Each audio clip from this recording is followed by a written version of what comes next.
Le gouvernement se mobilise pour trouver une solution à la pénurie de taxis de nuit. À l'origine de ce problème qui s'est récemment aggravé, le manque de chauffeurs en cause. Pendant l'épidémie de coronavirus, bon nombre d'entre eux ont abandonné la profession pour devenir livreurs de colis ou de repas à domicile. Le chiffre s'élève jusqu'à 30% dans le cas de conducteurs de taxis gérés par des sociétés. Face à une telle situation, l'exécutif présente notamment la majoration des tarifs supplémentaires affectés aux conducteurs la nuit. Selon cette proposition, les clients payeront 4 à 5 000 won contre 3 000 won actuellement.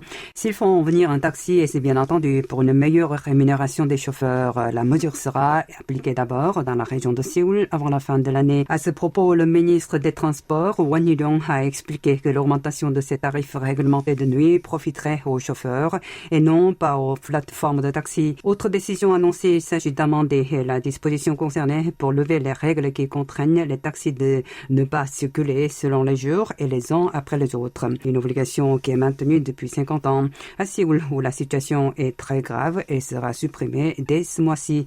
De même, les procédures visant à embaucher un chauffeur de taxi seront elles aussi simplifiées. Il suffira désormais de suivre le minimum nécessaire, comme par exemple la vérification du casier judiciaire des candidats. Le travail à temps partiel sera également autorisé.